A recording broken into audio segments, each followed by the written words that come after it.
நாளிலும் கூட வேதத்தில் மத்தேயு எழுதின சுவிசேஷம் 5வது அதிகாரம் அதனுடைய 7வது வசனத்தை வாசிப்போமாக. இரக்கமுள்ளவர்கள் பாக்கியவான்கள், இரக்கம் பெறுவார்கள். அப்போ இரக்கமுள்ளவர்கள் பாக்கியவான்கள், அவர்கள் இரக்கம் காட்டுகிற ஒரு மனுஷனுக்கு கிடைப்பது என்னதான்? திருப்பி இரக்கம் கிடைக்கும். ஸ்தோத்திரம். இது நான் உங்களுக்கு சொல்லுகிறேன். நாம் 5வது பாயிண்டாக பேசிட்டு இருக்கோம். இதற்கு முன், அதாவது ஆண்டவரை இயேசு, இது மிக மிக முக்கியமான ஆண்டவருடைய என்னது போதனை. மலை பிரசங்கத்தில் உள்ளதான சீசர்களுக்கு மிகவும் கர்த்தர் போதித்ததான மிக முக்கியமான போதனையாக இது. அல்லேலூயா. இவைகளை மையமாக வைத்துதான் சீசர்களை கர்த்தர் என்ன செய்தார்? உருவாக்கினார். ஆமென். இவைகளை மையமாக வைத்துதான் இன்று சபைகளுக்குள்ளேயும் சீசர்களை என்ன செய்ய வேண்டும்? உருவாக்க வேண்டும். Price the Lord. இது மிகவும் முக்கியமான போதனை. மலை பிரசங்கம் என்று சொல்லப்படுகிற 5வது அதிகாரமும் 6வது அதிகாரம் 7வது அதிகாரமும் மிக மிக முக்கியமான இடத்தை பிடிக்கும். அதற்கு பிறகு உள்ளதெல்லாம் அடுத்த நிலையில் அவைகள் முக்கியமான இடத்தை பிடிக்கிறது. கர்த்தருக்கு ஸ்தோத்திரம் உண்டாகும். பாருங்கள், அதில் சொல்லப்பட்டிருக்கிற வாசியங்கள் 5, 1, 2 வசனத்தை வாசியங்கள். திரளான ஜனங்களை கண்டு மலையின் மேல் ஏறினார். உட்கார்ந்த பிறகு அவருடைய சீசர்கள் அவரிடத்தில் வந்தார்கள். அவர் வாயை திறந்து, எவ்வளவு அழகான ஒரு வார்த்தை அந்த இடத்தில். ஆமென். அல்லேலூயா. இயேசு தமது வாயை திறந்து, ஆமென் ஆமென், எவ்வளவு அருமையாக அதில் சொல்லப்பட்டிருப்போ, அவர் வாயை திறந்து தவறானதோ தேவையானதுமான வார்த்தை அவர் என்ன செய்வதில்லை, பேசுவதே இல்லை. அவர் பேசின வார்த்தைகளில் ஒன்றையும் திருத்த வேண்டியதே கிடையாது. ஆமென். அல்லேலூயா. அவர் பேசினதிலும் சரி, அவர் செய்ததிலும் சரி, ஒன்றுமே என்ன செய்வதில்லை, மாற்றி அமைக்க வேண்டியதில்லை. அதாக அந்த வார்த்தைக்கு நாம் கொடுக்க வேண்டிய கனம். அல்லேலூயா. அவர் வாயை திறந்து பேசிவிட்டார் என்றால் அந்த வார்த்தையை 100க்கு 100 நாம் கடைபிடிக்க வேண்டியது அவசியமா இருக்கிறது. அவர் வாயை திறந்து அவர்களுக்கு உபதேசித்து சொன்னது என்னவென்றால் என்று ஆரம்பமாகிறது. ஆமென். அது நாம் மற்றுள்ளதெல்லாம் நம்ம படித்து விட்டோம். அதில் தான் ஆண்டவர் வாய் திறந்து பேசின அவருடைய வார்த்தை. ஆமென். வாயை திறந்து அவர்களுக்கு உபதேசித்து சொன்னது என்னவென்றால் என்று அப்போ அது அவருடைய வாயை திறந்து அவர் பேசின வார்த்தை மிக மிக முக்கியமானது. அப்போ சீசர்கள் அதை அவரை பின்பற்றுவதற்காக இயேசுவின் பின் புறப்பட்டவர்கள் அதை கடைபிடிக்க வேண்டிய காரியங்கள். அல்லேலூயா. யார் இயேசுவை பின்பற்ற விரும்புகிறீர்களோ, ஆமென், அப்படிப்பட்டவர்களுக்குரிய போதனை தான் இந்த போதனை. ஏனென்றால் சீசர்கள், அப்போஸ்தலர்கள் என்று சொல்லப்படுகிற 12 சீசர்களும், ஆமென், அல்லேலூயா, இயேசு விட்டு சென்ற ஊழியத்தை அவர்கள் தொடர்ந்து நிறைவேற்றினார்கள். ஆமென். அப்போ இயேசு பாருங்க, அதில் என்ன சொல்லப்பட்டிருக்கிறார் என்றால், அவருடைய யோவான் 15வது அதிகாரம் கடைசி வசனத்தை வாசிக்கும் போது வாசிப்போமாக. ஆதி முதல் என்னுடனே கூட இருந்தபடியால் எனக்கு சாட்சிகளாய் இருப்பீர்களா, இருக்கிறீர்களா? இருப்பீர்கள். வாசிப்போம் ஒரு முறை கூட. நீங்களும் ஆதி முதல் என்னுடனே கூட, என்னது, என்னுடனே கூட இருந்தபடியினால் எனக்கு என்னமா இருக்கிறீங்க? சாட்சிகளாய். அழகான வார்த்தை இல்லையா? ஆமென். அப்படின்னா என்னை மற்றவர்களுக்கு காட்டுவதற்கு சாட்சி. ஆமென். நான் தேவனுடைய ராஜ்யத்தை தேவ ராஜ்யத்திற்கு யார் பிரவேசிப்பார்? அதற்கு நாம் எந்த மாற்றம் நம்மளுக்கு ஏற்பட வேண்டும்? நம்மிடத்தில் எப்படிப்பட்ட பரிசுத்தம் இருக்க வேண்டும்? நம்மிடத்தில் குணங்கள் எப்படி மாற வேண்டும் என்பதை குறித்து நான் உங்களுக்கு போதித்தேன். அல்லேலூயா. போதித்ததின்படி நான் உங்களுக்கு உண்மையாக நினைச்சேன், வாழ்ந்து காட்டினேன். புரியுதா இல்லையா? அல்லேலூயா. நான் உங்களுக்கு போதித்தேன், உபதேசித்தேன். நீங்கள் கற்றுக்கொள்வதற்காக உங்களுக்கு போதித்து உபதேசித்தேன். அல்லேலூயா. ஆமென். நான் போதித்தது மட்டுமல்ல, என்னுடைய ஒவ்வொரு வாழ்க்கையிலையும், அசைவிலையும், நடக்கையிலையும், பேச்சிலையும் நீங்க என்ன செய்றீங்க? பார்த்தீங்க, அனுபவிச்சீங்க. ஆமென். அப்ப அனுபவித்த நீங்க என்னை பார்த்து அனுபவித்தவர்கள். ஆமென். நீங்க அப்படி என்ன செய்றீங்க? உங்களுடைய வாழ்க்கையில என்ன செய்றீங்க? அனுபவமாக்குறீங்க. ஆமென். அனுபவமாக்கணும். நீங்க நான் போன பிறகு நீங்க எனக்கு சாட்சி. அவரை அப்படியே காட்டுவார்கள். அவ்வளவு அழகான வார்த்தை. ஆமென். ஏன்னா அதுல ஏன் நமக்கு போதனைகளும் நிருபங்களும் எல்லாம் தொடர்ந்து கொடுக்கப்பட்டிருக்கின்றால், அல்லேலூயா. பாருங்க, நான் போகிறது உங்களுக்கு நல்லது. நான் போகாதிருந்தால் யார் வரமாட்டார்? தேற்றவங்க வரார். அவர் பாவத்தை குறித்தும், நீதி குறித்தும், நியாயத்தீர்ப்பு குறித்தும் உலகத்திற்கு கண்டித்து உணர்த்துவார். ஆமென். அவர் உங்களை சகல சத்தியத்துக்குள்ளும், பாருங்க, ஏன் பரிசுத்த ஆவியானவரை நமக்கு கொடுத்திருக்கிறார். சீசர்களை அழைத்து அவர்களை போதித்து அவர்களுக்கு அந்த 5-6 அதிகாரங்கள் மத்தியில் அவரிடத்தில் ஏற்பட்டிருக்கிற அதை போதித்த விதங்கள் ரொம்ப ஆச்சரியமா இருக்கிறது. அதை கடைபிடித்து 100க்கு 100 அதன்படி வாழ்ந்து, அல்லேலூயா, அதே வாழ்க்கை நிலையை சபைகளுக்கு போதித்து, ஆமென், முடிவில் அந்த ஆயத்தமான ஜனங்களுக்காய் ஆயத்தமாக்கப்பட்டிருக்கிற ராஜ்யத்தை வெளிப்படுத்துகிற விசேஷத்தில். ஆமென். அப்போ அந்த ராஜ்யத்தை சுதந்திரிப்பதற்கு அவர் கற்றுக் கொடுத்த போதித்த காரியத்தை தெளிவாய் கொஞ்சம் கூட மிஸ் ஆகாமல் போதித்து இயேசுவை போன்ற குணம் உடையவர்களாய் அவரை பின்பற்றுகிறவர்களாகிய நம்மை மாற்றுவதற்காக பரிசுத்த ஆவியானவர் நமக்கு கொடுத்திருக்கிறார். ஆமென். அந்த பரிசுத்த ஆவியானவர் நம்மை சகல சத்தியத்துக்குள், அவர் சொல்றாரு 14வது அதிகாரத்தில், அவர் என்னுடையதிலிருந்து, என்னுடையதிலிருந்து, எதிலிருந்து? அப்போ மத்தேயு 6வது அதிகாரத்தில் சொல்லப்பட்டிருந்த குணாதிசயங்கள் எல்லாம் யாருடையது? இயேசுடையது.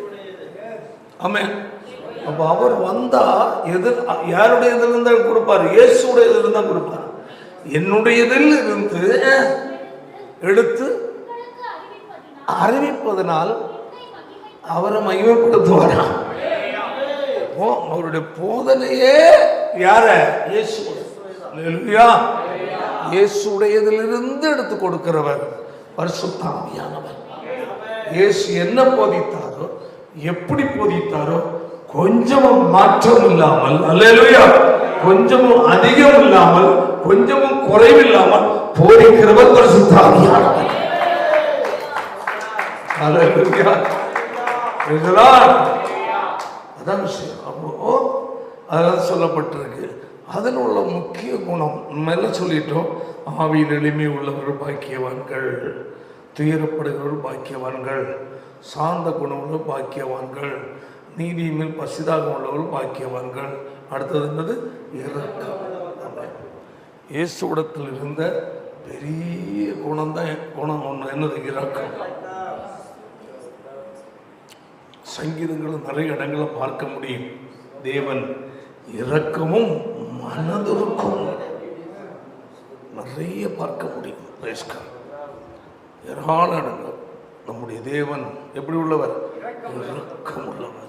அடுத்தது என்ன உள்ள? மனதுருக்கம் உள்ளவர். அல்லேலூயா. அந்த இரக்கத்தை வெளிப்படுத்துகிறவரே நம்முடைய தேவன். இரக்கமில்லாத உலகத்தில் ஆமென், மனதுருக்கம் காட்டாத மனிதர்கள் மத்தியில் ஆமென், இரக்கத்தை வெளிப்படுத்தின ஒரே ஒருவர் ஆண்டவர் இயேசு கிறிஸ்து. இரக்கம் இருந்தால்தான் மன்னிப்பு வரும். மனதுருக்கம் இருந்தால்தான் நன்மை செய்ய மனது வரும். ஆமென். இரக்கம் இல்லை என்றால் மன்னிப்பு இல்லை, மனதுருக்கம் இல்லை என்றால் நன்மை என்பது மனுஷனுடைய வாழ்க்கையில இல்லை. ஏன் இன்று உலகத்தில் கோபமும் வைராக்கியமும் கடின நெஞ்சோடு நான் என்ற அகம்பாவத்தோடு மன்னிக்க முடியாமல் கொலைமறை சிந்தையோடு மனிதன் வாழ்கிறான் என்றால் ஹல்லேலூயா, இரக்கமற்ற இருதய மனிதனுக்கு. பாருங்க, ஒவ்வொரு தேசங்களிலும் நாடுகளிலும் கொலை பார்க்கும் ரொம்ப வேதனை, அழுக வருதுங்க.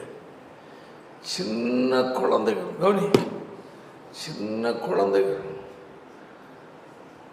நல்ல பணக்கார குடும்பத்தில் பிறந்த பிள்ளைகள், ஆணும் பெண்ணும்,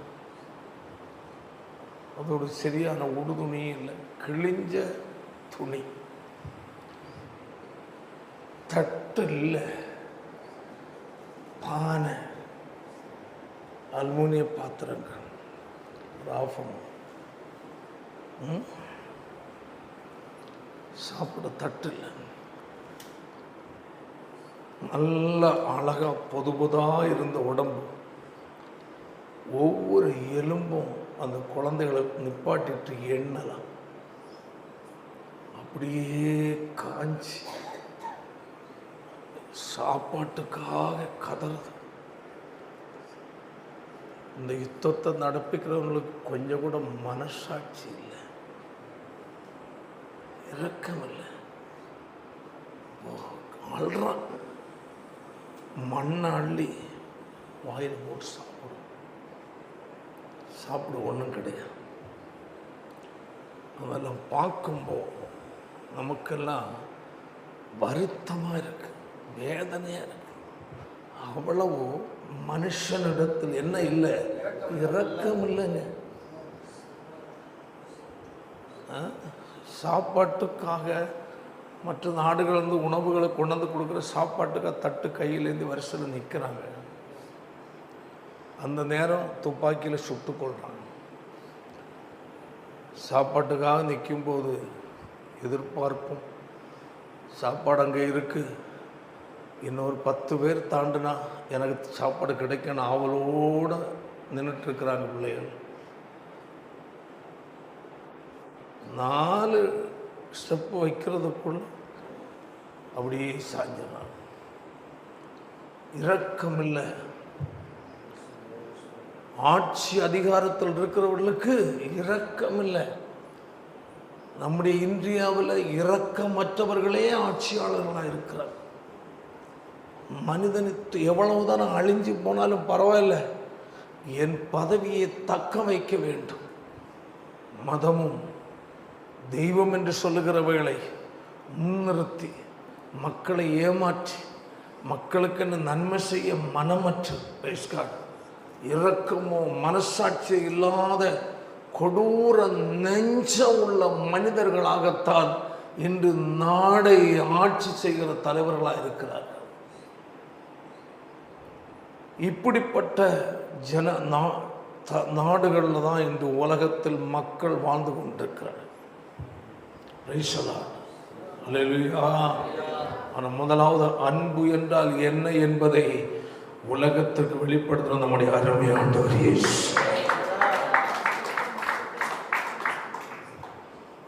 மனுஷனுக்கு அன்பை என்றால் என்ன என்பதை சொல்லில் அல்ல, செயலில் நிரூபித்து காட்டும்படி ஆண்டவர் இயேசு தெரியுமா? தேவன் தம்முடைய ஒரே பேரான குமாரனை விசுவாசிக்கிறவன் எவனோ, வாசிப்போம் 3வது அதிகாரம் யோவான். தேவன் தம்முடைய ஒரே பேரான குமாரனை விசுவாசிக்கிறவன் எவனோ அவன் கெட்டு போகாமல் நித்திய ஜீவனை அடையும்படிக்கு அவரை தந்தருளி இவ்வளவாய் உலகத்தில் அன்பு கூர்ந்தார். அன்பு கூர்ந்தார். அல்லேலூயா. மனிதன் மேல் அன்பு கூர்ந்த ஒரே தெய்வம் இயேசு ஒருவர் மட்டுமே. ஆண்டவரை இயேசு அழிக்க வரவில்லை, மனுஷனை விடுவிக்க ரட்சிக்க வந்தார். உலகத்தில் அநேகங்கள் அழிக்க வந்தவைகள் உண்டு, இயேசு அழிக்க வரவில்லை. அல்லேலூயா. அதான் தேவன் தம்முடைய ஒரே பேரான குமாரனை விசுவாசிக்கிறவன் எவனோ, பார்த்தீங்களா, நரகமாகிய ஆக்கினையிலிருந்து மனுக்குலத்தை மீட்டு ரட்சிப்பதற்காக அவன் நமக்காக தம்மை ஒப்பு கொடுத்தார். மனுஷனை நீ நரகத்துக்கு போக கூடாது, அக்னி கந்த நரக கடல் கொடிதானது, அதனுடைய வேதனை உன்னால் தாங்க முடியாது. அந்த இடத்துக்கு நீ சென்று விட்டால் திருப்பி வர முடியாது. ஏன்னா மனிதனுக்கு நரகத்தின் நிலை அவனுக்கு தெரியாது. ஆமென். ஏன் நரகத்தில் விழுந்தவன் அனுபவித்தன அல்லவே, அவன் மனிதன் அல்லவா? மனிதனுக்கு நரகத்தில் சூடும் அந்த அக்னியின் கோரமும் நரகத்தின் நிலை என்ன, எத்தனை ஆண்டு காலம் என்பது அவனுக்கு தெரியாது. நாம் இப்பொழுது சொல்லுகிற ஐயோ நித்திய நித்திய நித்திய நித்திய காலமாய் எண்ணி முடியாத ஆண்டுகள் நரகத்தில் அக்கினியும் கண்ணும் கடலில் வேக வேண்டியது வரும். அப்படிப்பட்ட கொடூரமான இடமாக்கு நரகம். அந்த நரகத்துக்கு போகாமல் தடுக்கதா, உன்னை விடுவிக்கதா, அங்கிருந்து விடுவித்து உன்னை பரலோக வாழ்வை கொடுப்பதற்காக ஆண்டவர் இயேசு உலகத்திற்கு வந்தார். உலகத்தை அனுபவித்து எல்லாம் அது சாப்பாடு சாப்பிட்டு அது கிடைச்சி இது கிடைச்சி 10 ரூபா சம்பாதிச்சு வாழ்ந்து போறதுக்கு அல்ல. நான் உங்களுக்கு சொல்றேன், பாலஸ்தீன் மற்ற பல நாடுகளில் இன்று யுத்தத்தில் அழிகிற நாடுகளில் பெரிய 10, 50, 60, 100 அடுக்கு மாடி கட்டிடங்கள், பெரிய கோடீஸ்வரர்களுடைய கட்டிடங்கள். அவர்கள் நம்மள மாறிப்பட்டவர்கள் அல்ல. நான் அதை சார்ந்த வெளிநாடுகள் அதன் பக்கத்தில் சில நாட்டுக்கு தான் போயிருக்கிறேன். அவருடைய உணவு பழக்க வழக்கம், அவருடைய வாழ்க்கை எல்லாமே நம்மள மாதிரி கிடையாது. மிக மிக அருமையான சுத்தமான நீட்டான ஒரு வாழ்க்கை. ஏன்னா அவர்களுக்கு பணம் நம்மை போல இல்லை. நாம் அங்கே வேலை செய்து தான் அவர்களிடத்து தான் சம்பளம் நாங்கள் வாங்கிட்டு இருந்தோம். பெரிய பணக்காரர்கள், அவ்வளோ பெரிய வசதியான ஆட்கள், பெரிய பல அடுக்கு மாடி வீடுகளும் கட்டி சொந்தமாய் பெரிய கம்பெனிகளும் வைத்து அநேக மனிதர்களுக்கு வேலைகளை கொடுத்து அவர்கள் பெரிய முதலாளிமாராக இருக்கிற நபர்கள். அப்படிப்பட்ட கட்டிடங்கள் இன்று தரைமட்டமாகிவிட்டது. அந்த அவர்கள் சேர்த்து வைத்த பணமும் போச்சு. பணம் அவர்களுக்கு உதவவில்லை, அவர்களுக்கு ஒதுங்கிறதுக்கு இடமில்லை. கட்டிடம் இடிந்து பாருங்க, மழையெல்லாம் பெய்யுது, பனி குளிர் இடிந்து அப்படியே சாய்ந்து கிடக்கிறது. அதில் இந்த ஸ்லாப் ரூஃப் அப்படி சாஞ்சு கிடக்கும்போது அதனுடைய அது கீழே சந்து கிடக்கு, கேப். அந்த இடத்தை சுத்தம் செய்து அதில் படுத்துட்டு இருக்கான். எவ்வளவு துக்கம்! அவ்வளவு பெரிய கோடிகளுக்கு அதிபதியாகி மனிதர்களுக்கு கிடைத்த இடம் வீடு இல்லை, இடிந்த வீட்டு ஓரமாக உள்ள ஒதுக்கில் படுத்திருக்கிறார். ஒன்றுமில்லை, தண்ணி இல்லை, குளிக்க முடியவில்லை. அவர்களெல்லாம் ஸ்விம்மிங் பூலில் குளித்து பழகினவங்க. அவர்கள் நான் ஏன் சொல்கிறேன்னா, உலகத்தில் உங்களுக்கு எனக்கு எது இருந்தாலும் அது ஒன்று நமக்கு நிரந்தரமும் அல்ல, அவர்களோடு நமக்கு பாதுகாவலும் கொடுப்பதில்லை. என்ன இருந்தாலும் ஒரு நாள் விட்டு போய், ஆனா போனா அக்னியும் கந்தமும் கடலுக்கு போயிடக்கூடாது. அங்க போனா என்னைக்குமே உன்னை காப்பாற்ற முடியாது. ஏனென்றால் இந்த உடல் உடையவர்களாக அல்ல அங்க போறது. அந்த இடத்தில் போகும்போது அந்த இடத்தில் சென்றால் வேகும், அழியாது. உடம்பு வேகும், ஐயோன்னு கத்துவாங்க. ஆனா அழிந்து போகாத உடல் வேதனையா கத்துவாங்க. ஒரு நாளா 2 நாளா நித்திய காலமாய் அப்படிப்பட்ட கொடூரமான இடத்துக்கு மனம் திரும்பாதவர்கள் போகிற இடம், கர்த்தரை விட்டு விலகிறவர்கள் போகிற இடம், கர்த்தரை சேவிக்காமல் வாழ்கிறவர்கள் போகிற இடம். ஆமென். அந்த இடத்தின் நிலை மனிதனுக்கு தெரியாததால் நம்ம சொன்னாலும் அதெல்லாம் என்னங்க யாருக்கு தெரியும், என்ன நினைப்போம் சொல்லும். அதாவது நான் என்னுடைய சின்ன பருவத்திலெல்லாம் இந்த சிலை பேசும், இந்த ரோபோ பேசும், இயந்திர மனிதன்னு சொல்லுவாங்க. அன்னைக்கு இயந்திர மனுஷனை உண்டு பண்ணுவாங்க, அது பேசணும்னு சொல்லுவாங்க. யோ கதை விடாதுங்க ஐயான்னுட்டு. அப்போ ஜஸ்டின் பிரபாகரன் சொல்லுகிற ஒரு வல்லமையான ஊழியக்காரர் இருந்தார். அவர் பிரசங்கெல்லாம் பண்ணுவார். பண்ணும்போது வெளிப்படுத்தின விசேஷத்தில் உள்ளதான அந்த 13வது அதிகாரத்தில் சொல்லப்பட்டிருக்கிற வசனத்தை எடுத்து வைத்து பிரசங்கிப்பார். உடனே தான் ஆச்சரியமாக நாங்கள் நம்புவோம். ஆனால் நாங்கள் யாருக்காக சொன்னால் ஒரு தினம் நம்ப மாட்டான். என்ன கதை விடுறீங்களான்னு கேட்பான். அன்று நம்ம சொன்னதற்கு கதை விடுறீங்களான்னு சொன்னவன் இன்று அவன் முன்னே ஹலோ கவாரியோ நடு கேட்குற மாதிரி விக்கிரகங்கள் ரோபோ மாறிடுச்சு. அப்போ நரகம் யாருங்க கதை விடுறீங்கன்னு சொல்ற அன்னைக்கு நீ நரகத்தில் விழுந்தால் ஒன்று புரிந்து கொள்ள வேண்டும். நரகத்திற்கு போகாதபடி இருப்பதற்காக தான் மனுஷனை காப்பாற்ற பரலோகத்தை விட்டு இந்த பூலோகத்திற்கு இயேசு என்ற பெயரில் பூமிக்கு வந்தார். இயேசு இந்த பூமிக்கு வந்து மனிதனாகிய நம்முடைய தண்டனையை அவர் ஏற்றெடுத்தார். நாம் அடிக்கப்பட வேண்டிய இடத்தில் இயேசு அடிக்கப்பட்டார்.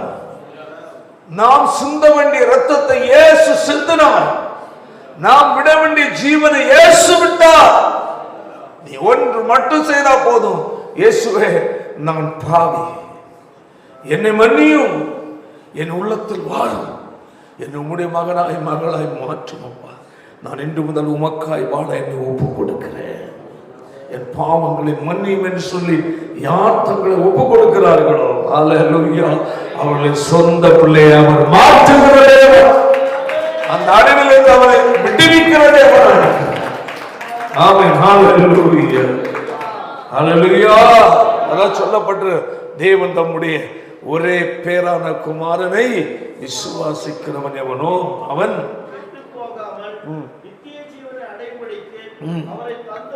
அவரை தந்தருளி இவ்வளவாய் உலகத்தில் அன்பு கூர்ந்தார். அல்லேலூயா. அன்பு என்றால் என்ன என்பதை உலகத்திற்கு செய்து காட்டினவர், அனுபவ ரீதியாக வெளிப்படுத்தி காட்டினவர் இயேசு ஒருவர் மட்டுமே. அல்லேலூயா. அவர் இந்த உலகத்தில் 33 ஆண்டுகள் வாழ்ந்தார். அந்த நாட்களில் ஒவ்வொரு நோயாளியின் மேலும் அவர் இரக்கம் வைத்தார். ஒவ்வொரு நோயாளியின் மேலும் அவர் மனதுருகிறார். பெதஸ்தா குளத்தங்கரையில் 38 ஆண்டுகள் ஆய்ப்படுத்திருந்தார். ஆமென். இயேசு அந்த வழியாய் போகும்போது ஆமென், அவன் மிகுந்த ஆண்டுகள், அநேக ஆண்டுகளாய் அவன் நோயப்பட்டு படுத்திருக்கான்னு சொன்ன உடனே அவனை பார்த்து கேட்டாரு, நீ சுகமாக்க விரும்புகிறியான்னு கேட்டார். அவருடைய இரக்கம் அங்கு வெளிப்படுகிறது. ஆமென். நீ குணமாக விரும்புகிறாயா?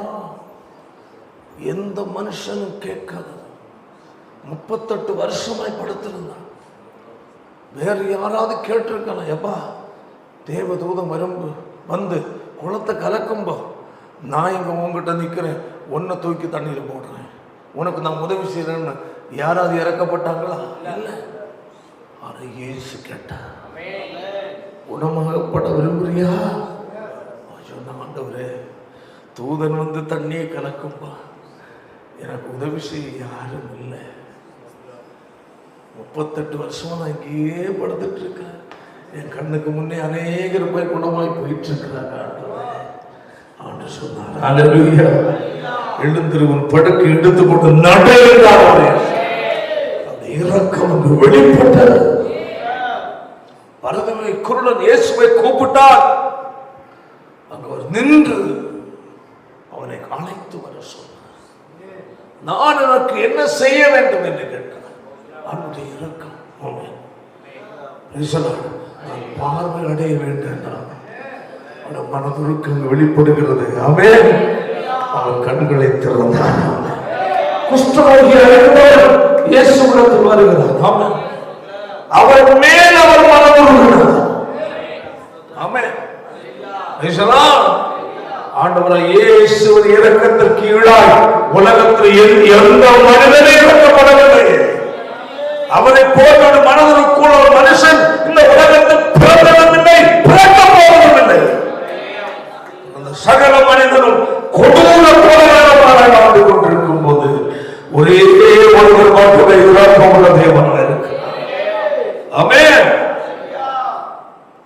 அந்த அன்பும் இரக்கம் வந்தால் பிறரை காப்பாற்றுவதற்காக சுவிசேஷம் அறிவிப்பது. நமக்குள் ஏன் அந்த சுவிசேஷம் நற்செய்தி அறிவிக்க வேண்டும்? பாவத்தில் அழிகிற மக்களுக்கு ஆண்டவர் பற்றி சொல்லணும்னு ஒரு எண்ணம் வருகிறது என்றால் என்ன தெரியுமா? நமக்குள் ஆண்டவர் வைத்த அந்த இரக்க கோணம். ஆமென். பார்க்கிறோம், மதுபானம் அருந்துகிறான், கண்டபடி வாழ்கிறான். பார்க்கிறோம், ஆண்டவரே இவன் செத்து போனான், நரகத்துக்கு போவான். இவன் கண்டபடி வாழ்கிறான, இவன் செத்து போயிட்டான், அக்கினி வந்து கடலுக்குள்ள போயிடுவான். தயவு செய்து இவனை காப்பாற்றும். நாங்கள் இவனை சுவிசேஷம் சொல்றோம், நீர் அவனை ரட்சியும். அவனை போய் நாம் சந்தித்து அவன் மேல் நம்ம இரக்கம் வைத்து ஆண்டவர் ஒன்று நேசிக்கிறாரப்பா. நீ இந்த வாழ்க்கை, உன்னுடைய வாழ்க்கை அக்கினி கந்த நரகத்துக்கு போயிடுவ. எப்படியாவது மனம் திரும்ப சர்ச்சைக்கு வா, இயேசுவை ஏற்றுக்கொள் என்று சொல்லி இறக்கப்பட்டு சொன்னா அவன் சொல்ற நீ மதம் மாத்துற. இந்த இறக்கன்னு உள்ள இந்த பயவளுக்கு தெரியுமா? இறக்கன்னா இந்த பயவளுக்கு எத்தனை எழுத்துன்னே தெரியாது. அப்படிப்பட்ட கொடூர கொலகாரமாக இருக்கிறதுனால இரக்கத்தின் அடிப்படையில் சொல்கிற சுவிசேஷத்தை கூட, சுவிசேஷம் அறிவிக்கிறவரை கூட நரகத்தை காப்பாற்றுவதற்காக நிம்மதியை கொடுக்கிற இயேசுவை சொல்லும் போது அவன் போய் ஸ்டேஷன்ல போய் மதம் மாத்திரம் கம்ப்ளைண்ட். பின்ன கருப்பு நிக்கிற சட்டையும் போட்டவங்க அவங்க வந்து டேய் அவங்களுக்கு வாய்ப்பு கிடைச்சி பிடிச்சி ஸ்டேஷனை கொண்டு போ. அவங்களுக்கு மனசாட்சி கிடையாது, சுத்தமாக இல்லை. மனசாட்சின்னா என்னான்னு கேட்பாங்க. அவங்கள்ட்ட சொன்னான் இவங்களை கூட்டிகிட்டு போய் அங்கே போய் கேஸ் போட்டு அலைய விடுறது. மனுஷனுக்கு இறுதியும் ஒன்றில்லை, மனசாட்சி என்று ஒன்றில்லை. கிறிஸ்தவர்கள் என்ன செய்கிறாள் என்பது இவங்களுக்கு தெரியாது. இயேசுவின் இரக்கம் தேவனுடைய பிள்ளைகள் மூலமாய் தேசத்தில் வெளிப்படுகிறது. கோயம்புத்தூர்ல போய் பாருங்க, அப்பப்போ எனக்கு வந்துட்டே இருக்கும். அவருடைய 2 பெண் பிள்ளைகள் பாவம் இவ்வளவுதான் இருக்கும். ஆச்சரியமா இருக்குங்க. 2 பெண் பிள்ளை இவ்வளவு உயரம், சின்ன குழந்தைகள். 2 பிள்ளைகளுக்கு 2 பேனர், சின்ன வசனத்தை எழுதி பிள்ளைகள் பிடிச்சிட்டு இப்படி நிற்கி. இவர் தனியாக பிரசங்கம் பண்ணுறார். எங்கே நின்று? டாஸ்மாக் பக்கத்தில். எவ்வளோ ஆச்சரியமாக இருக்குது. 2 குழந்தைகளையும் கொண்டு விட்டுட்டு பிள்ளைகள் 2 என்ன பிடிச்சிருந்துக்கி, பேனர் பிடிச்சிருந்துக்கி, நண்பனே மதுபானம் அருந்தினா உன்னுடைய பிள்ளைகள் நடுத்தூரில் நிற்கும், மதுபானம் உன்னை அழிக்கும், குடும்பத்தில் உள்ள பிள்ளைகள், உன்னுடைய மனைவி பிள்ளைகள் எல்லாம் பட்டினி கிடந்து செத்து போயிடுவாங்க. மனுஷனே மதுபானம் அருந்தாதே, அது உன்னை அழித்து போடும், அது உன்னை நரகத்துக்கு கொண்டு செல்லும். இயேசுவை ஏற்றுக்கொள், உன்னை மதுபானத்தை விடுவிப்பார். சுவிசேஷம் அறிவிப்பார். இன்னைக்கு நடந்துட்டு இருப்பார். இது தேவ இரக்கம். அல்லேலூயா. அந்த மனுஷனுக்கு தேவன் வைத்திருக்கு இரக்கம். ஆமென். எத்தனையோ கேஸ், 100க்கு அதிகமான கேஸ் அவருக்கு மேலே இருக்கு. 100க்கு அதிகமான கேஸ் கம்ப்ளைண்ட் பண்ணுவாங்க, பிடிச்சிட்டு போவாங்க. பிடிச்சிட்டு போகும்போதே சுவிசேஷம் அறிவிக்கிறது. யோ வாய முடியான்னு மூட முடியாது. இயேசுதான் ஜீவன் உள்ள தேவன். நேர ஸ்டேஷனுக்குள்ள கொண்டு போகணும். இயேசுவே மெய்யான தேவன், உங்களை ரட்சிப்பதற்காய் இயேசு சிலுவையில் அடிக்கப்பட்டார். உலகத்தில் வந்த அன்புள்ள ஒரே தெய்வம் இயேசு ஒருவர் மட்டுமே. அப்பா தயவு செய்து இவரை அனுப்பி விட்டு, நம்ம இவர் சத்தத்தை கேட்டு செத்துருவோம் போட்டு ஜெயிலில் போட்டால் அங்கேயும் சத்தம். இவரை என்ன செய்ய முடியாது, வெளியே விட்டுட்டாங்க. கேஸ் இருக்கு. ஒரு முறை என்ன செய்தாங்களா, இதில் கோர்ட்டுக்கு கொண்டு போனான். அங்கே வந்து கோர்ட்டில் ஜட்ஜி அங்கே இருக்கிறாரு, எல்லாரும் இருக்கிறாரு. இவருக்கு பெரிய சந்தோஷம். ஏன் இவங்க எல்லாரும் சூழ்நிலை சொன்னாங்க. வச்சார் பாரு வெடி. நீங்கள் இப்படி பொதுமக்களுக்கு இடையூறு உண்டாகிற அளவில் சத்தம் போட்டீங்களா, மதம் மாற்ற நின்றீங்களா? இயேசு கிறிஸ்து ஒருவரே பாவத்தில் வாழ்கிற மனுஷனை ரட்சித்து பரிசுத்தமாக்குகிற தெய்வம். குடித்து வெறித்து தன் குடும்பத்தையும் பிள்ளைகளும் நடுத்தூரில் விட்டுட்டு அவன் செத்து போகிறான். அவன் சாகாமல் தடுப்பதற்காக இயேசு நன்மை நாங்கள் அறிவிக்கிறோம். அந்த சுவிசேஷம் இங்க இருக்கிற உங்கள் அனைவருக்கும் இயேசுதான் மெய்யான தெய்வம். மற்ற சுத்தியல் போட்டு அடிக்கிறாரா? விடல. இவர் சொல்ல வேண்டிய சுவிசேஷம் எல்லாம் சொல்லியாச்சு. வேற வழியே இல்லை. ஜெயிலில் போடலாமன்னா ஜெயிலில் போட்ட ஜெயிலு தாங்க, எங்கேயும் வைக்க முடியாது. இவரை விட்டுட்டாரு. அடித்து பார்த்தாங்க, திட்டி பார்த்தாங்க, ஜெயிலில் போட்டு பார்த்தாங்க, கோர்ட்டில் கூண்டில் ஏற்றி பார்த்தாங்க, எல்லா இடம் ஒரே முழக்கம். இப்போ அவரை என்ன செய்ய முடியாது, இனி சாகடிக்கத்தான் செய்யணும். அதுக்கு அவர் ரெடி. ஸ்தோத்திரம். முன்ன அவர் தனியாக தான் போய் நின்றுட்டு இருந்தார். இப்போ 2 குழந்தைகளோடு பாருங்க. இதாக்கம் இயேசுவின் அன்பு. அல்லேலூயா. போலீஸ்காரங்க செய்ய முடியாததை செய்கிறவர் இயேசு. சட்டம் செய்ய முடியாததை செய்வது இயேசுவின் வல்லமை. அல்லேலூயா. அவருடைய அன்பு அதை செய்கிறது. அவருடைய மனதுருக்கம், அவருடைய இரக்கம் அதை செய்கிறது. அப்போ நாம் இரக்கம் காட்டணும். அதான் சொல்லப்பட்டிருக்கிறது, இரக்கம் உள்ளவர்கள் பாக்கியம். நபர் கஷ்டப்படுறாங்களா, உண்மையான தேவனுடைய பிள்ளைகளா இருந்தா உனக்குள்ள என்ன வேணும்? இரக்கம். ஏன் தெரியுமா? அங்க என்ன சொல்லியிருக்கு? இரக்கம் உள்ளவர்கள் பாக்கியவான்கள். இரக்கம் உனக்காக நீ ஒரு நபர் மேல் நீ இரக்கம் காட்டி பழகிற என்றாலே உனக்காக இறங்குறதுக்கு பெருங்கூட்டம் இருக்குது. உன் பிள்ளைகளுக்கு இறங்க பெருங்கூட்டம் இருக்கு. ஆமென். பாருங்க, சங்கீத புஸ்தகத்தில் 41:1 வாசிப்போம். சிறுமைப்பட்டவன் மேல் சிந்தை உள்ளவன் பாக்கியவான். தீங்கு நாளில் கர்த்தர் அவனை விடுவிப்பார். எவ்வளவு அழகான வார்த்தை. ஆமென். சிறுமைப்பட்டவன் மேல் என்ன உள்ளவன்? சிந்தை. ஆமென். உனக்கு ஒரு நினைப்பு இருக்கணும். சிறுமைப்பட்டு, ஒதுக்கப்பட்டு, தள்ளப்பட்டு, உணவில்லாமல் வாழ்க்கையில் ஒதுங்கி இருக்கிற, தள்ளப்பட்ட நிலையில், கண்டுகொள்ளாமல் நிலையில் இருக்கிற மனுஷன் மேல் உனக்கு என்ன இருக்கணும்? ஒரு சிந்தை இருக்கணும், இரக்க குணம். ஆமென். அவனால் முடிந்ததை செய்.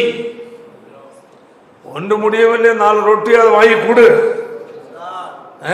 வேதம் சொல்லுகிறது, அந்த சிறுமைப்பட்டவன் மேல் சிந்தை உள்ளவன் பாக்கியவான். அவன் எந்த மதத்தான இருந்தாலும் சரி, அந்த இடத்துல இரக்கம் பாராட்டும். மதம் அல்ல முக்கியம். அல்லேலூயா. இயேசு மதத்தால் சந்திக்க போகவில்லை. ஆமென். மனிதனை சந்திக்க இயேசு. இல்லைன்னா நம்ம எல்லாம் இயேசு, நம்ம எல்லாம் பரலோகத்துக்குரிய நபரா இருந்திருக்க மாட்டோம். அல்லேலூயா, அல்லேலூயா.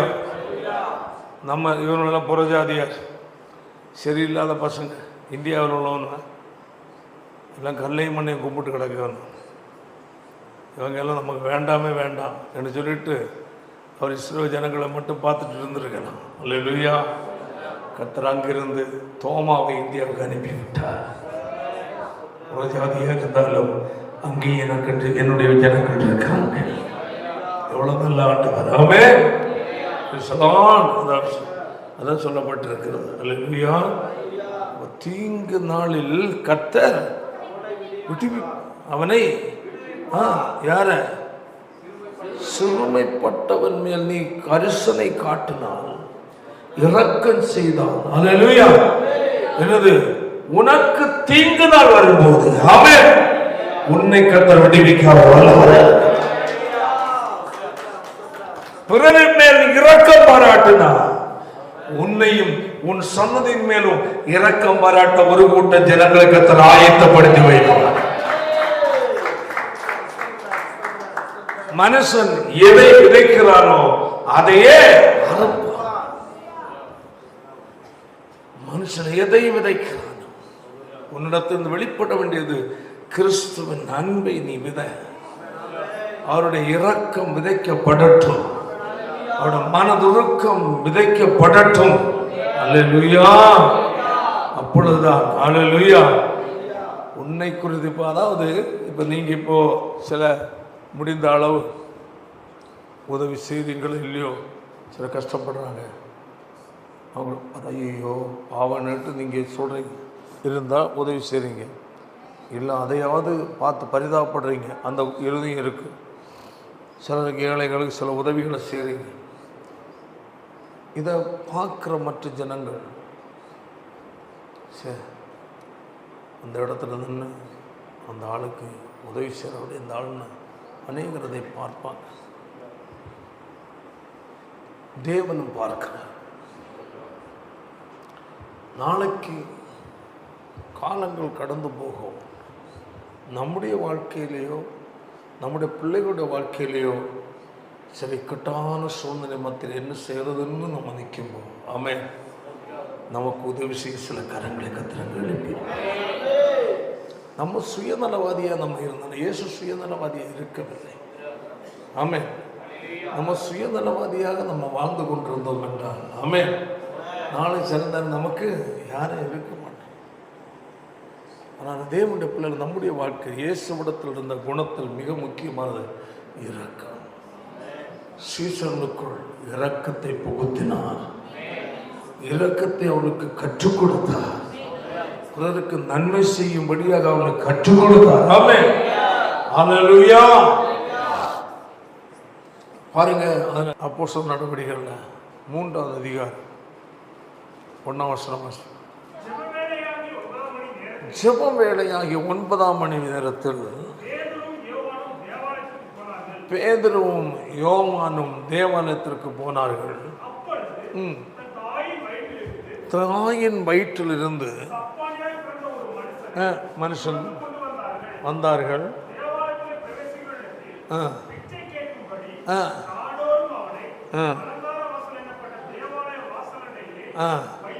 அங்க ஒரு காரியம். அல்லேலூயா.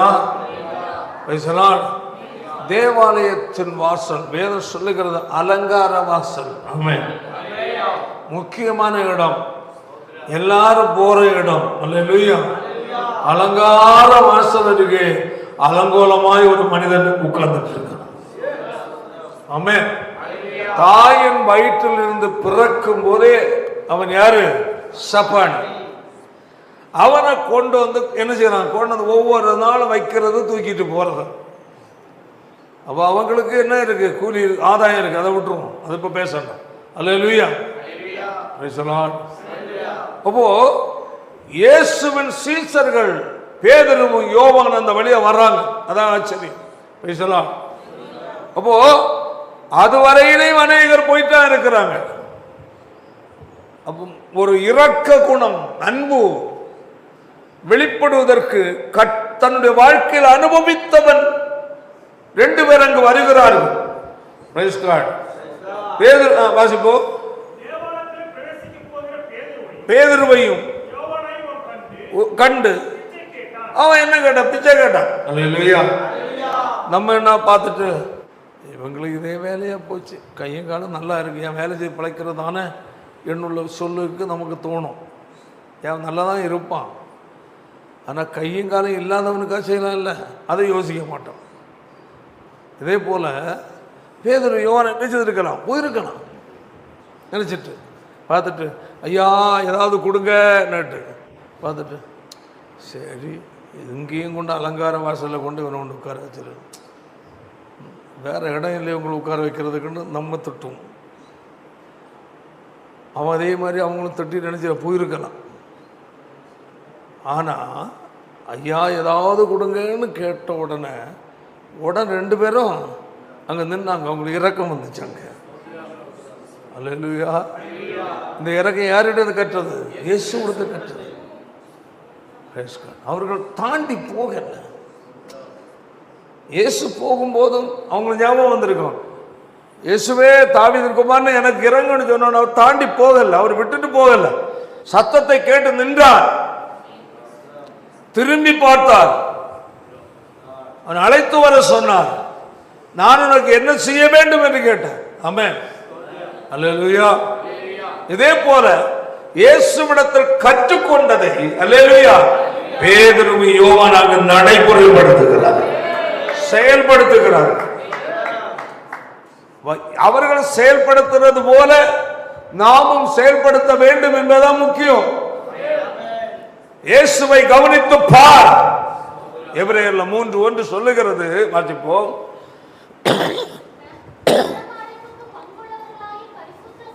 சகோதரரே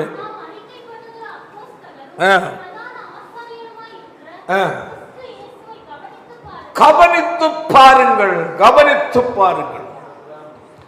அவரிடத்தில் விளக்க முடியாத ஏராளம் குணங்கள் இருக்கிறது. அல்லேலூயா. Praise the Lord. அவரை கவனித்து பார், கவனம் மிஸ் ஆக கூடாது. ஆமென்.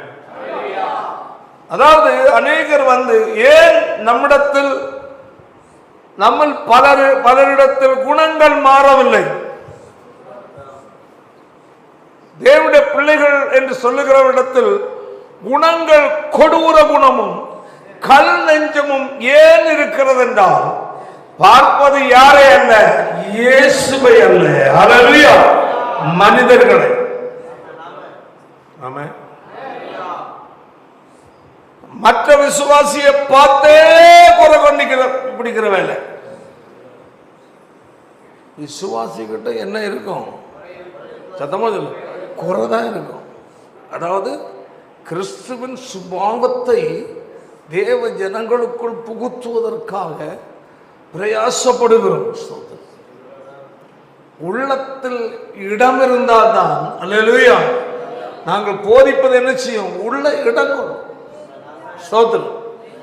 உள்ளம் திறந்து கொடுக்க வேண்டி இருக்கிறது. இருதயத்தை பூட்டி போட்டாச்சுன்னா ஆமென், கர்த்தருடைய வார்த்தை உனக்குள்ளே கடந்து வராது. தேவனுடைய வார்த்தை கடந்து வரும்போது ஒரு தேவனுடைய பிள்ளையுடைய இருதயம் திறந்து இருக்க வேண்டும். ஆமென்.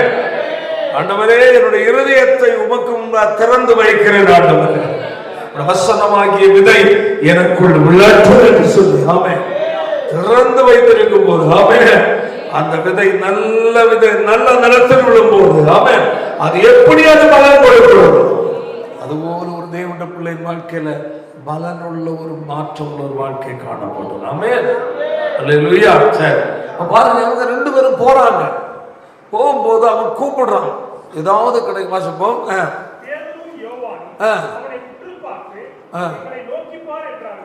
எங்களை நோக்கி பார், கேட்டா கொடுத்துறது தானே. அல்லேலூயா. ஒரு மாதிரி போட்டு அங்கி போட்டிருப்பான்னு நினைக்கிறேன், பழைய அங்கி, சும்மா இல்லை, உள்ள பேண்ட் போட்டிருப்பான், போட்டு போயிருப்பான். பார்த்தோன்னா பார்த்தான், அப்படா பெரிய கை வருது, இதுவரை வராத கை அப்படின்னு சொல்லிட்டு பார்த்தோன்னா, ஏதாவது கொடுங்க. அவங்க அவனை பார்த்தாங்க, பார்த்துட்டு அவன் நினச்சது ஏதாவது இவங்க பாக்கெட்டில் கை போடுவாங்களான்னு நினச்சது. ஸ்தோத்திரம், இவங்க எங்கே போடலை, பாக்கெட்டில் கை போடலை. இம்மைக்குரிய காரியம் கொடுக்க அவங்க வரவே இல்லை. இம்மைக்குரிய நன்மையை கொடுத்து பழக்குவிக்கல. ஆமென், அல்லேலூயா. இவங்களே அன்றாட இதில் அவங்களுக்கு கொடுக்கறத வச்சு சாப்பிட்டு வாழ்றவங்க. ஆமென். நீங்க ஒரு வீட்டில் போனா அங்க கொடுக்கற சாப்பிட்டு அங்க படுத்துக்கணும்னு சொன்னார், ஆண்டவர் அனுப்பி விட்டார். ஸ்தோத்திரம். அப்படியே இவங்க வாழ்க்கை ஓடுது. இவங்க பிறருக்கு கொடுக்கிற அளவில் இல்லை. அல்லேலூயா, ஸ்தோத்திரம். அப்போ இவங்க கையும் போடல, பேச நிற்கிறாங்க. எங்களை என்ன செய், நோக்கிப்பார். அப்படி இவன் அப்படி பார்த்தான், உங்களை நோக்கி பா. அதுக்குள்ள 10 பேர் போயிட்டாங்க, ஏதோ பைசா கிடைச்சிருக்கோம். அடுத்தது பார்த்தா பேதுரு, வெள்ளியும் பொன்னும் என்னிடத்தில் என்ன, எதுக்கு நேரத்தை மெனக்கெடுத்துற? அல்லேலூயா. வெள்ளியும் பொன்னும் என்னிடத்தில் இல்லை. இன்னும் அநேக விசுவாசிகள் எதிர்பார்க்கறது என்னது, சர்ச்சைக்கு போனா பணம், காசு. என்ன வாரம் ஏதாவது 500-1000 தர்றாங்களா? வீடு கட்டி தராங்களா? அப்போ ஏதாவது கிடைக்கும் சொல்லிட்டு அவன் என்ன செய்யறான், எதிர்பார்க்கிறான். அன்றைக்கு அவனுக்குள்ள என்ன எதிர்பார்ப்பு இருந்தோ அதே எதிர்பார்ப்பான் இன்னும் சபைகளுக்குள்ள வர விசுவாசிகள். அல்லேலூயா. எங்களுக்கு என்ன இல்லை, நீ பார்க்கறது மாதிரி வெள்ளிய பொண்ணு எங்களிடத்துல இல்லை. நீ அதை பார்த்தேன்னா உனக்கு தேவன் செய்ய வேண்டியது அவர் செய்ய மாட்டான். சொல்லுவோம், தேவன் உனக்கு வெள்ளிய பொண்ணை கொடுத்து உன்னை இப்படியே வைக்காத தெரிந்து கொண்டிருக்கிறார். உனக்கு ஹல்லேலூயா, உன் எதிர்பார்ப்பை நீ மாற்றிவிடு. ஆமென். பிச்சை எடுக்கிற நிலையை மாற்ற தேவன் விரும்புகிறார். ஹல்லேலூயா. என்ன புரிந்து கொள்ள வேண்டும், ஏதாவது கிடைக்கணும் எதிர்பார்த்தான். அப்ப அவனுக்கு அதுக்கு அர்த்தம் அவன் என்றைக்குமே பிச்சைக்காரனாகவே இருக்க விரும்புகிறான். புரியுதா இல்லையா? புரியுதா இல்லையா? அப்போ உலக பிரகாரமான நன்மையை எதிர்பார்க்கிற இறுதியும் உள்ள ஒரு நபர் உலக நன்மையிலையும் வளர முடியாது, ஆவிக்கிற வாழ்க்கையிலையும் வளர முடியாது. புரியுதா இல்லையா? புரியுதா இல்லையா? ஏதாவது கொடுப்பாங்களா, சாப்பாடு போடுவாங்களா, அரிசி கொடுப்பாங்களா, துணி கொடுப்பாங்களா, 1000-2000 கொடுப்பாங்களா என்ன நினைச்சிட்டு இருக்கிற ஒரு விசுவாசி என்ன முடியாது, ஆவிக்குரிய வாழ்க்கையிலும் வளர முடியாது, உலக பிரகாரமாக வளர முடியாது. ஆமென். ஏன்னா உன்னை ஆசீர்வதிக்கிறவர் மனிதர் அல்ல, தேவாதி தேவன். ஆமென். நீ தேவ சபைக்குள் இருக்கிற உத்தம வாழ்க்கையை பார்க்கிற தேவன். ஹல்லேலூயா. உன்னை ஆசீர்வதித்து உயர்த்தவர் வல்லவராக இருக்கிறார். நீ சபைக்குள் உத்தமமா இருக்கணும், சபைக்குள் உண்மையா இருக்கணும், சபைக்குள் நீ கீழ்ப்படிந்திருக்கணும். ஏதாவது கிடைக்கும் என்று அல்ல சபைக்கு வருவது. ஹல்லேலூயா. இன்று கர்த்தர் என்னோடு என்ன பேசுவார் என்பதை எதிர்பார்த்து, இன்று என்னோடு ஆண்டவர் எப்படி பேசுவார், என்னோடு பேச வேண்டும் என்று. ஏன் என் தேவன் என் வாழ்க்கையில் அற்புதம் செய்வதற்கு தடையாய் என் வாழ்க்கையில் என்ன இருக்கிறது, என்ன கீழ்ப்படியாம இருக்கிறது, என்ன பாவம் இருக்கிறது, அதை எனக்கு கட்ட சுட்டி காட்டுவாரா? என்று நீ வந்தால் நீ பாக்கியவான். நம்மை சரிப்படுத்தி தான் ஆசீர்வதிப்பார். சபைக்கு நாம் வருவது எதற்கு அல்ல, உலக நன்மையை பெற்றுக்கொள்ள அல்ல. அல்லேலூயா. இன்று என்னோடு கர்த்தர் பேசணும். என் வாழ்க்கையில் தேவன் அற்புதம் செய்வதற்கு தடையா இருக்கிற குறை என்ன, என் வாழ்க்கையில் கீழ்ப்படியாம என்ன, பொல்லாத குணம் என்ன, அதை எனக்கு சுட்டி காட்டட்டும். ஒவ்வொரு நாளும் சபைக்கு வரும்போது அந்த எதிர்பார்ப்போடு வந்து பாருங்க. ஆண்டவரே, நான் இன்று சர்ச்சைக்கு நான் போகும்போது என்ன கட்டாயம் என்னோடு பேசணும், என்கிட்ட இருக்கிற குறை என்னை சுட்டி காட்டணும். நான் எந்த ஏரியாவில் நான் குறைப்பட்டிருக்கிறேன், எதை நான் கீழ்ப்படியாமல் இருக்கு, என்னிடத்துல உமக்கு பிரியமில்லாத என்ன காரியம் இருக்கு, எனக்கு அதை எனக்கு காட்டுமாப்பா.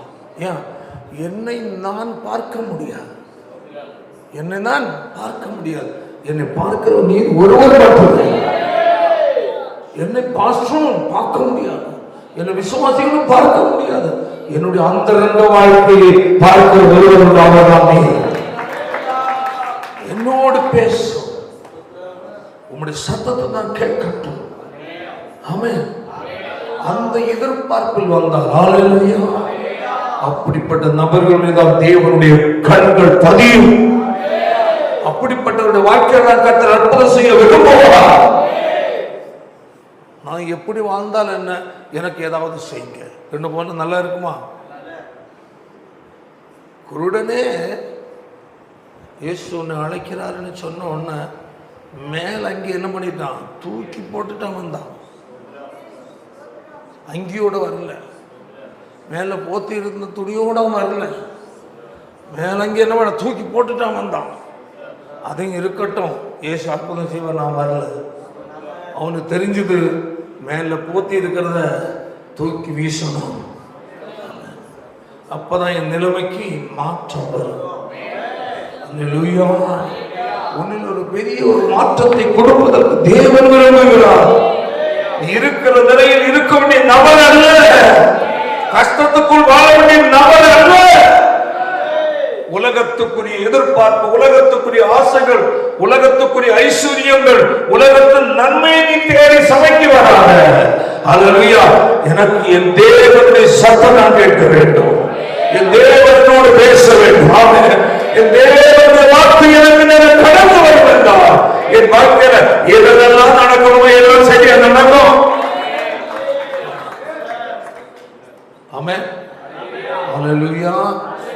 அதான் விஷயம். அவன் சொல்றான், வெள்ளிய பொண்ணு எங்கிட்டத்துல, நீ எதிர்பார்ப்பது எங்கிட்டத்துல இல்லப்பா. நீ எதிர்பார்ப்பது என்னது? உலக ஐஸ்வர்யத்தை, உலகத்துக்குரிய தேவையை தான் நீ என்கிட்ட எதிர்பார்க்க. அது எங்களால தர முடியாது. புரியுதா இல்லையா? அதான் விஷயம். ஏன்னா அது குறை உள்ளது, கொடுத்தா கொடுத்துட்டே இருக்கணும். அப்போ என்ன ஒன்றா அவங்களுக்கு பூரா என்ன எதிர்பார்ப்பு, பாஸ்டர் தான் செய்வார், அந்த எதிர்பார்ப்பில் நின்றோம். அவர் ஆண்டவர் செய்வார் என்பது அந்த கண்ணு மறைக்கப்பட்டோம். ஆண்டவர் என்ன சொல்றாரு? மனுஷன் கொடுத்து என்னை பார்க்கிற கண்ணை என்ன செய்தார்? அதை குருடாக்கிறார். அவங்க என்ன பார்த்து என்ன பார்த்து கேட்கட்டது, என்கிட்ட பெற்றுக் கொள்ளட்டும். ஆமென். என்கிட்ட பார்த்து என்கிட்ட பெற்றுக்கொள்ள வேண்டியது தடுத்து நீ கொடுத்து அவங்களை ஏன் கெடுக்கிற? புரியுதா இல்லையா? உதவி செய்ய தப்பு இல்லை, அது வேற விஷயம். ஆனாலும் இந்த விஷயத்துல நான் சொல்றேன். அப்போ இவனுடைய எதிர்பார்ப்பு இதே மாதிரி தான். எது? உலகம் ஏதாவது கிடைக்கணும். ஆனா எங்கிடத்தில் என்ன இல்லை? வெள்ளியும் பொண்ணு எங்கிடத்தில் இல்லை. எங்கிடத்தில் உள்ளதை உனக்கு தரேன். எங்கிடத்தில் ஒன்று இருக்கு. ஆமென். அது உலகத்தில் கிடைக்காத ஒரு கையுடைய தலையில சொல்லுவோம், எங்கிடத்தில் உள்ளதை உனக்கு தரேன். வெள்ளிய பொண்ணு ஒன்று இல்லை, ஆனா எங்கிடத்தில் ஒன்று இருக்கு. ஆமென். அதுக்கு அர்த்தம் அவன் யோசித்திருப்பான், வெள்ளியும் பொண்ணும் இல்லைன்னா அவங்ககிட்ட உள்ளது என்னப்பா? நல்ல ஞானம் உள்ளவனா புரிந்து, உலகத்திலே கிடைக்காத ஒன்று என்ன சொன்னா? நாசரனாகிய இயேசு கிறிஸ்துவின் நாமத்தில் எழுந்து நட என்று சொல்லி வலது கைகளால் அவனை தூக்கி விட்டாப்பா. கையை தட்டி கத்திரமையும் கொடுத்தோம்.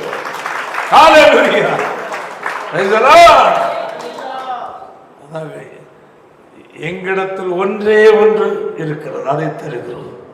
அது எங்க கிடைக்காது, உலகத்தில் கிடைக்காது, அது பரலோகத்தில் கிடைக்காது. இயேசு விடிச்சு தூக்கி விட்டான். அவன் உடனே பலம் கொண்டது, குதித்து எழுந்து நின்று நடந்தான். நடந்து குதித்து துதித்து கொண்டு தேவாலயத்துக்குள் பிரவேசித்த சொல்லுமா. அப்போ உலக பிரகாரமாய் அவர்கள் கொஞ்சம் பைசாவோ கொஞ்சம் ஏதாவது தங்கமோ என்ன செய்த கொடுத்திருந்தால் அவன் நிரந்தரமாக யாராவது இருந்துருவான், சப்பானியாக இருந்துருவான். இன்னைக்குரிய நன்மை கிடைக்கும் என்று மட்டும் ஒரு தேவனுடைய பிள்ளை சபைக்கு வந்தால், உலக ஆசீர்வாதம் கிடையாது, உலகத்தில் உள்ள ஏதாவது கிடைக்கும் என்று எதிர்பார்ப்போடு மட்டும் சபைக்கு வந்தா நீ காலம் பூரா யாராக இருப்ப, கை நீட்டுற ஆளாதான் இருப்ப. ஆமென். அல்லேலூயா. காலம் பூரா என்னது, ஐயா ஐயா. ஆமா, காலம் பூரா நீ கை நீட்டணும். உன் கை நீட்டி பிழைக்கிறதை மாற்றுகிறவர் இயேசு. ஆமென். அதான் விஷயம். தேவன் உன் சூழ்நிலைக்கு மாற்றம் கொடுக்கணும்னா தேவனிடத்தில் இம்மைக்குரிய நன்மைக்காக ஆவலாதிப்படாத. நான் கர்த்தரை தேடி வரேன். அல்லேலூயா. என் வாழ்க்கையில் என் கர்த்தர் என்ன செய்யணுமோ அல்லேலூயா அதை அவர் செய்வார். அதை அவர் செய்வார். ஆமென். எது எப்ப என் வாழ்க்கையில் செய்ய வேண்டுமோ அதை அவர் செய்வார். ஏன்? நம் ஆண்டவர் இரக்கம் உள்ள தேவன். நம்முடைய வாழ்க்கை புரிந்து கொள்ளணும். நம்முடைய ஆண்டவரை நம்ம என்ன செய்யணும், புரிந்து வாழணும். பாருங்கள், ஒரு வசனத்தை மட்டும் வாசித்து முடிப்போம். எபிரேயர்ல அதனுடைய 4வது அதிகாரம் 15-16 வாசிப்போம். நம்முடைய பலவீனங்களை குறித்து பரிதவிக்க கூடாத பிரதான ஆசாரியர் இராமல் எல்லா விதத்திலும்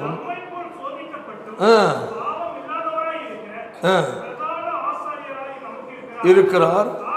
ஆதலால் இரக்கத்தை பெறவும் ஏற்ற சமயத்தில் சகாயத்தை கிருபை அடையவும் தைரியமாய் கிருபாசனத்தோடு சேர்க்கணும். அல்லேலூயா. நம்மை பலவீனங்களை குறித்து பரிதவிக்க கூடாத பிரதான ஆசாரியர் அல்ல, எல்லா விதத்திலும் நம்மை போல சோதிக்கப்பட்டும் பாவமே இல்லாதிருக்கிற பிரதான ஆசாரியர் நமக்கு இருக்கிறார். ஆமென். அதனால் நாம் என்னத்தை பெற, இரக்கத்தை பெற, இரக்கம் பெற. ஆமென். ஏன்? அவர் இரக்கத்தால் நிரம்பி இருக்கிறது. நம்முடைய வாழ்க்கையில் உள்ள அனைத்து காரியத்துக்கும் இரக்கம் காட்டுகிற தேவன். அவரை பின்பற்றுகிற நம்முடைய வாழ்க்கையிலையும் இரக்கம் காணப்பட வேண்டும். வேதம் சொல்லுகிறது, இரக்கம் உள்ளவர்கள் பாக்கியவான்கள், அவர்கள் இரக்கம் பெறுவார்கள். உனக்கு நாளைக்கு உனக்கு இறங்க ஆள் வேணும்னா இன்னைக்கு நீ இரக்கம் பாராட்டுகிறவனாயிரு. ஏழைகளை பார், ஒன்றுமில்லாதவர்களை பார், உணவுக்கு கஷ்டப்படுவாங்க, ஆங்காங்கே வெட்கமில்லாமல் கை நீட்டுவாங்க. சில இடங்களில் பார்த்தா அவங்களால முடியாது. பிள்ளைகள் பெற்றோரை கொண்டு நடு தெருவில் எங்கேயா விட்டுட்டு போயிடும். நிறைய அப்படி பார்க்குறோம். அதில் பிள்ளைகளை கொண்டு பெற்றோரை கொண்டு எங்கேயா விட்டுட்டாங்கன்னா வயசாகி தாடியெல்லாம் வளர்ந்து தலைமுடியெல்லாம் வளர்ந்து ஒட்டி அப்படி ஒரு மாதிரி கிடக்கும். சிலரெல்லாம் அப்படிப்பட்டவங்களை பிடிச்சி முடியெல்லாம் வெட்டி குளிப்பாட்டி சுத்தம் பண்ணி நல்ல ட்ரெஸ் போட்டு இது பண்ணும். அப்படி ஒரு தினட்டாக கேட்குறாங்க. அவனை பிடிக்க போனால் அவனுக்கு கோபம் வருது. கடைசியில் எப்படி இல்லாமல் 2-3 பேர் என்ன பண்ணிட்டான், பிடிச்சிட்டான். பயங்கர ஸ்மெல்லு. அவனை பிடிச்சி 3 பேராக பிடிச்சி நேரே கொண்டு வந்து கீழே ஒரு ஜமுக்காலம் விரிச்சு அதில் ஒரு ஸ்டூல் போட்டு அதில் உட்கார வச்சு அந்த மோசமான அந்த கட்டியாக இருக்கு முடி அப்படியே வெட்டுறாங்க. வெட்டி தாடியெல்லாம் வெட்டி அவனை அப்படியே குளிப்பாட்டி ஒரு ட்ரெஸ் மாத்திரம். அவனை பார்த்தா நல்ல வசதியான குடும்பத்தில் உள்ளவன், ஆளை பார்த்து நல்லா இருக்கிறான். வயசான ஆள் தான். இப்படி என்னுடைய அறிவுக்கு சரியாக இருந்தால் ஒரு 75 வயசு 80க்குள்ளே தான் இருக்கும். ஒரு 75 வயசு நல்லா நடக்கிறாங்க. நல்ல வசதியான குடும்பம். கேட்குறாங்க, அப்புறம் தான் பேசுகிறான். நல்லா பேசுகிறான், பைத்தியம் கிடையாது. நம்ம நினைப்போம் தெருவில் அங்கங்கே உட்காந்துட்டு பைத்தியக்காரன் கிடையாது. பைத்தியம் ஆக்குனது பிள்ளைகள் கவனிக்காமல் கொண்டு விட்டுட்டது, துரத்தி விட்டது. கண்டகண ரயில்வே ஸ்டேஷன்லேயும் பஸ் ஸ்டாண்ட்லேயும் அங்கே கொண்டு விட்டுறாங்க, விட்டுட்டு போயிடுறாங்க. அப்போது கதை போல் அழுதுட்டு சொல்கிறான், எனக்கு 2 பையங்க, ஒரு பொண்ணு. மகளை கல்யாணம் பண்ணி கொடுத்துட்டு நம்ம கொஞ்சம் தூரத்தில், அவங்க புருஷனும் எல்லாம் மட்டும் தூரத்தில் இருக்கிறாங்க. 2 பையனுங்களும் கல்யாணம் பண்ணிட்டு என்ன செய்தாரா, அவங்க சொந்த ஊரில் இருந்தாங்க. நான் அவங்களுக்கு வீடை என்ன பண்ணிட்டேன், முன்னே எழுதி கொடுத்துட்டேன், பிரித்து பெரிய வீடு எழுதி கொடுத்துட்டேன். அவங்க 2 பேரும் கல்யாணம் பண்ண பிறகு என்னோட அன்பாக இருந்த மக்கள் அவங்களும் நல்ல ஜாபில் இருக்கிறாங்க. மனைவி மாதிரி வந்தால் மனைவி பேச்சை கேட்டுட்டு என்னை ரொம்ப கொடுமைப்படுத்தாரு. அப்பா என்னுள்ளதான் நிலையை விட்டு என்னை ரொம்ப கஷ்டப்படுத்தினான். ஒவ்வொரு வீட்லேயும் குறிப்பிட்ட மாதம், ஒரு வீட்டில் 1 மாதம்னா அடுத்த வீட்டில் 1 மாதம் சாப்பாட்டுக்கு இங்கே முடிஞ்சவொன்னா அங்கே கொண்டு சொந்த வீடை கட்டி பையங்களுக்கு எல்லாம் வளர்த்து படிக்க வச்சு நல்ல ஜாபில் இருக்கிற பசங்க செய்கிற வேலை. சொல்கிறோம், அப்படி 1 மாதம் இங்கே விட்டாச்சிட்டு சாப்பிட்டா என் மகன் போயிடுவான், மருமக சாப்பாடே தரமாட்டான், காலை எட்டி உதைப்பான், என்னை ஒன்றுமே செய்ய முடியாது, ரொம்ப கடுமையாக நடத்துவான். பையனை முன்ன வச்சு நல்லா சிரித்து பேசுவான், மற்றதானே என்னை ரொம்ப தொந்தரவு கொடுப்பான். 2 பேரும் அப்படி தானா. கடைசியில் குடும்பத்துக்குள்ளே அவங்களுக்குள்ளே சண்டை நடக்கிறத நான் பார்த்து நான் வெளியே போகிறேன்னு சொல்லிட்டு கிளம்புனேன். என்னை கொண்டு வந்து ஒரு இடத்துல விட்டுட்டு போயிட்டாங்க. ஏன்னா 2 வீட்லையும் இடம் இல்லை. பிறகு எனக்கு அப்படியே இருந்து மனக்கவலையினால் கொஞ்சம் இடத்துலலாம் கை காட்டு வெக்கத்தை மறந்து கை காட்டி பிழைச்சேன். பிறகு எனக்கு கை காட்டி வாங்கி சாப்பிட்றதுக்கு விருப்பம் இல்லை. அப்படியே இருந்தேன். யாராவது கொண்டு வந்து கொடுப்பாங்க, ஏழைகளுக்குன்னு பொட்டலம், சாப்பாடு பொட்டலம் கட்டி 2 வீலரில் கொண்டு வந்து கொடுப்பாங்களாம், கொண்டு வந்து கொடுத்துட்டு போவாங்க. அதை வாங்கி சாப்பிட்டு நான் இங்கே ஒதுங்கிட்டு இருந்தேன். எங்கே போய் குளிக்கிறது, என்ன செய்கிறது, நான் அதுக்கு முடியலை. அப்படியே இருந்துட்டு அவ்வளோதான், அப்படின்னு செத்துடலான்னு நான் இருந்தேன். என்னுடைய பிள்ளைகளை விட அன்பு பாராட்ட நீங்கள் வந்தீங்க. ரொம்ப ஆச்சரியமாக இருந்தது. நான் ஏன் சொல்கிறேன்னா, வளர்த்த பிள்ளைகள் பெற்றோரை கவனிக்கலைன்னு எவ்வளோ கஷ்டம். சில குடும்பங்களும் நல்லா கவனிக்கிறாங்க, ஆனால் அது அப்படியெல்லாம் சில அது ஒரு இரக்க குணம். பிரிஸ்கார் இரக்க குணத்தை காட்டி, அவ்வளோ இறக்கம்னா நம்மகிட்ட எல்லாம் கிடையாது. நம்மளால் நம்ம செய்ய முடியாது, நமக்கு தெரியாது, அது முடியாது நம்மளால். அப்படியெல்லாம் தெருவில் கிடக்கிற ஆட்கள் நம்ம போய் கவனிப்போமா? ஆனால் நம்ம ஏதாவது என்ன செய்யணும், கொடுக்கணும். அவங்க ஒருவேளை நம்மளை விட பெரிய வசதி பிடித்த குடும்பத்தில் உள்ளவங்களாக இருப்பாங்க. ஏதாவது ஒன்று நம்ம அவங்களுக்கு கொடுத்து சாப்பிட்றதுக்கு தான் கொடுத்து உதவி செய்கிறது ஆண்டவரே இயேசுவிடத்தில் உள்ள குணம். Price the Lord. ஏன்னா நான் அப்படி செய்யும்போது நாளைக்கு நம்மேல இரக்கம் பாராட்ட அநேகர் இருப்பாங்க, நம்ம பிள்ளைகளுக்கு இரக்கம் செய்ய வேறு அநேகர் இருப்பாங்க. சுயநலம் என்ற நிலையை விடணும். நான் என்றுதான எனக்காக என்றுதான வாழ்க்கையை விட்டுறணும். கிறிஸ்துவுக்காக பிறருக்காக வாழ ஆமென் நாம் ஆயத்தப்பட வேண்டும். அல்லேலூயா. தேவனுடைய பிள்ளைகளை தான் இந்த நாட்களில் ஒரு இரக்கம் நமக்குள்ள வரட்டும்.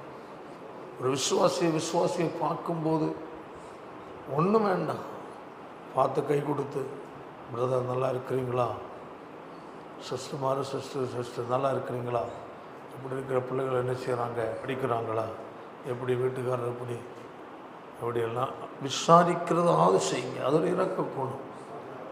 அப்போ அவங்கள் நிலைமையை நாம் புரிந்து கொள்ளணும். பேசுக்கார் அப்போ அவங்க கஷ்டப்படுறாங்க, ஏழ்மையாக இருக்கிறாங்கன்னா புரிந்து கொண்டு ஓய்வு கஷ்டப்படுறாங்களே, சாப்பிடுகலாம் வழி இல்லை, அது இல்லை, இது இல்லையா, கொஞ்சம் கேட்டு நமக்கு இருந்தால் இருப்பதில் ஏதோ ஒரு சின்ன ஒரு உதவி அவர்கள் செய்யும்போது அவங்க மறக்க மாட்டாங்க. பேசலாம். ஒருவருக்கொரு நாம் அப்படி உதவி செய்வது வசனத்தின்படி தேவையானது. அல்லேலூயா.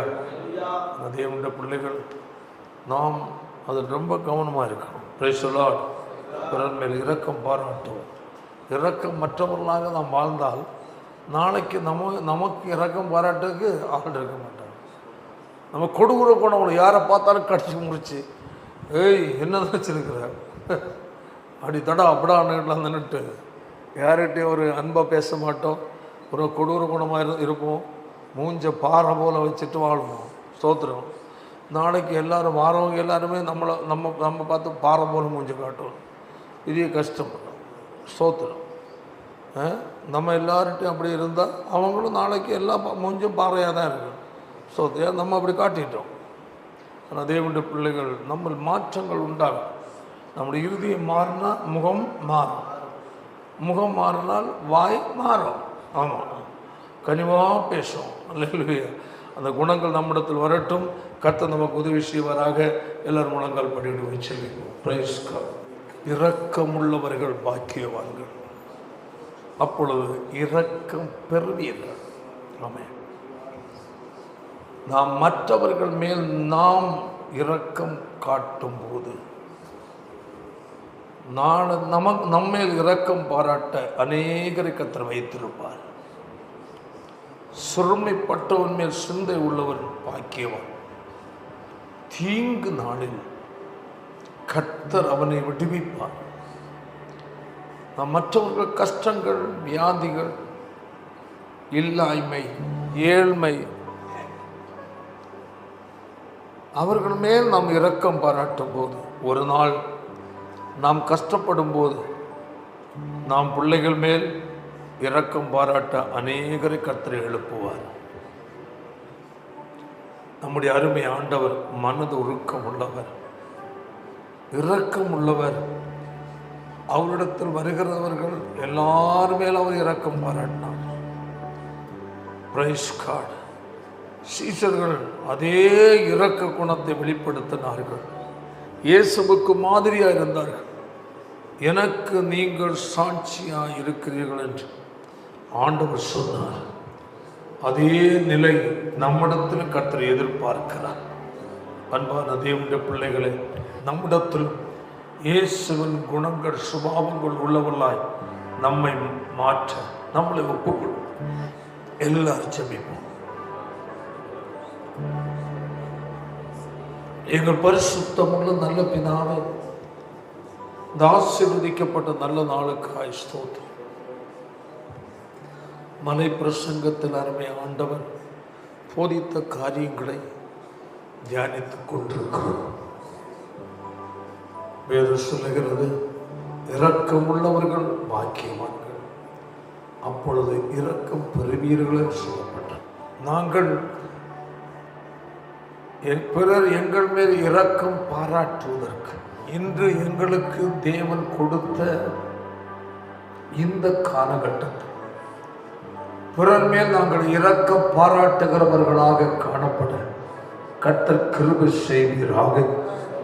எவ்வளவோ மக்கள் கஷ்டங்கள், ஏழ்மைகள், பட்டினி, வேதனைகள், துக்கங்கள், யாராவது எனக்கு ஆறுதல் சொல்ல மாட்டார்களா என்று ஏங்கிக் கொண்டிருக்கிற அநேகர் உண்டு. அவர்கள் மேல் இரக்கம் பாராட்டி ஆறுதல் சொல்லி தைரியப்படுத்தி கஷ்டப்படுகிற ஏழை ஜனங்களுக்கு தன்னால் இயன்ற உதவிகளை செய்து தன்னை போல் பிறரை நேசி என்று சொல்லப்பட்ட வேத வசனத்தை நிறைவேற்றுகிறவனை கர்த்தர் மாற்றுவீராக. கர்த்தருடைய ஆவியானவர் உள்ளவர்கள் பேசும் இடைவருவீராக. அப்பா, தேவனுடைய இரக்கம் ஒவ்வொரு மேல் வெளிப்படைத்து மாண்டவர் அவரை கர்த்தர் ஆசீர்வதி பெரிய காரியங்கள் செய்யும்.